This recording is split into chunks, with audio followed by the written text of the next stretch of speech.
धन्यवाद।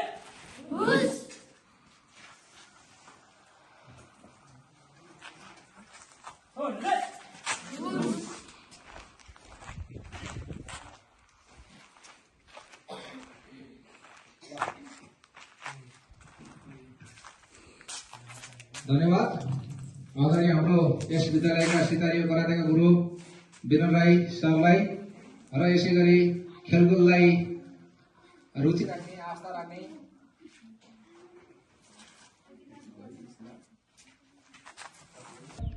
यहाँ भूमिका निर्वाह गर्नुहुने आदरणीय सर विनोद राईज्यूलाई आफ्नो आजको चाहिँ यो कार्यक्रम अध्यक्षता ग्रहण गरिदिनको लागि म हार्दिक अनुरोध गर्दछु।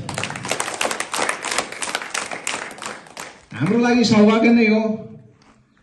हामीले अरू कुरा सुन्दाखेरि कस्तो लाग्थ्यो भने कराते गरेको मान्छे पक्का हान्छ, मान्छेलाई ढालिदिन्छ भन्ने खालको चाहिँ त्यो खालको चाहिँ हामीले सुन्दै गरेका थियौँ।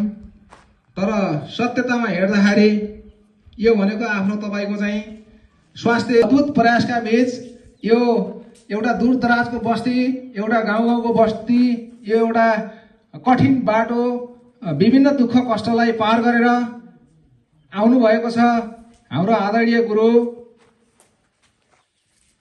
उहाँले यो सितारियो करातेको क्षेत्रमा यो उदयपुर जिल्लालाई मात्र नभई नेपाल राष्ट्रलाई मात्र नभई अन्तर्राष्ट्रिय जगतसम्म चाहिँ सितारियो करातेमा हाम्रा विभिन्न प्रतिस्पर्धीहरूलाई पछाड्दै उहाँले चाहिँ त्यो सम्मको चाहिँ जनशक्ति तयार गर्ने पाठ त हाम्रो बीचमा भइरहँदाखेरि हामी एकदम चाहिँ खुसी र एकदम चाहिँ प्रभावित भएका छौँ।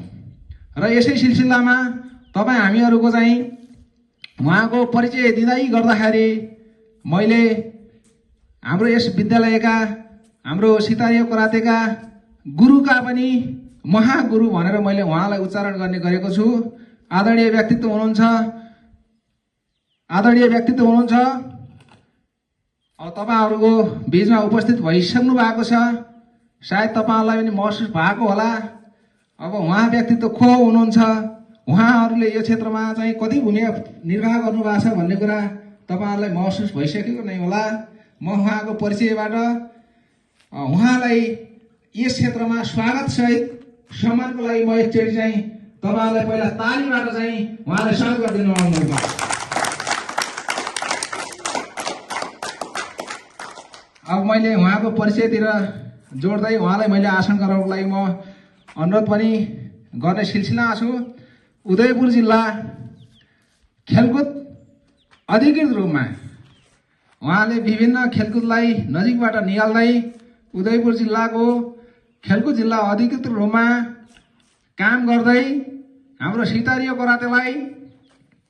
सितारियो करातेको चाहिँ संस्थापक गुरुको रूपमा चाहिँ विभिन्न क्षेत्र, विभिन्न स्थल, विभिन्न तहमा योगदान पुर्याउँदै आउनुभएका थ्री डान भनेर हामीले चाहिँ सम्बोधन गर्दछौँ।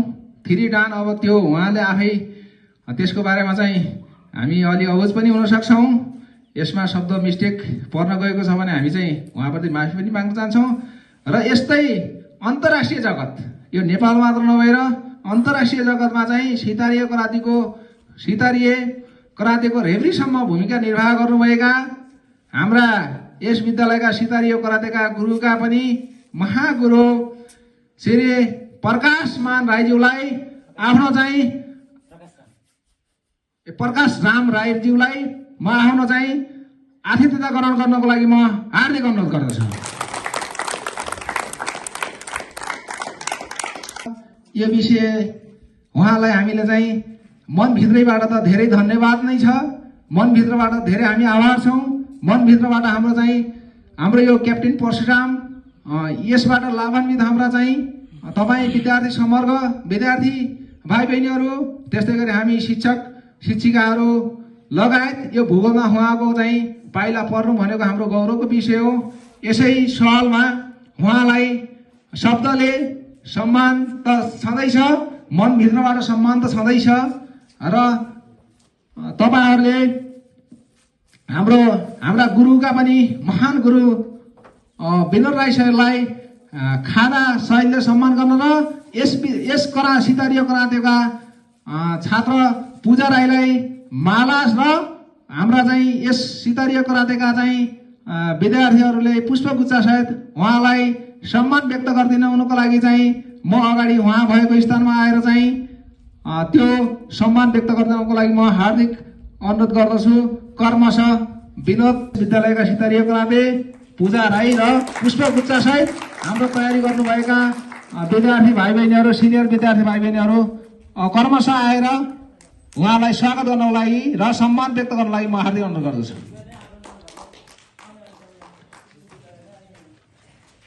कर्मसँग आफ्नो यथास्थानबाट आएर परिचय सहित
धन्यवाद सम्पूर्ण विद्यार्थी भाइ बहिनीहरू।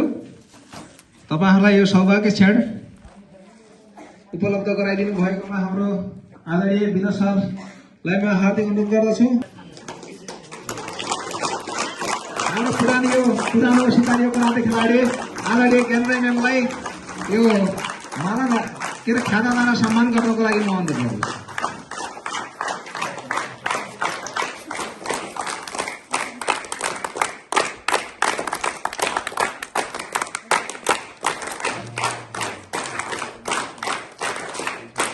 दिनुहुने आशाका साथ म दुई शब्द भनाइ।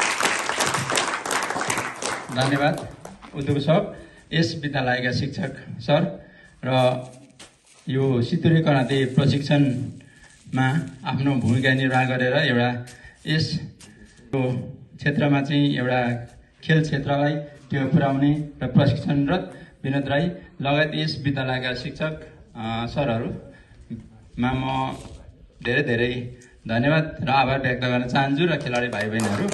र विशेष म आउनुको उद्देश्य दुईटा रहेको छ। एउटा चाहिँ अब एउटा स्थानीय निकाय अथवा यो क्षेत्रका खेलकुद क्षेत्रका बौद्धिक एउटा व्यक्तित्वसँग पनि सम्पर्क समन्वय गर्ने विद्यालयमा जुन किसिमले यो अब यस खेल प्रशिक्षण यस विद्यालयको प्राङ्गणमा भइरहेको सन्दर्भमा तपाईहरुलाई केही अब कुराहरू जस्तै विनोद गुरुले अब ट्रेनिङ गराइराख्नु भएको छ, त्यसमा प्लस पोइन्टको लागि र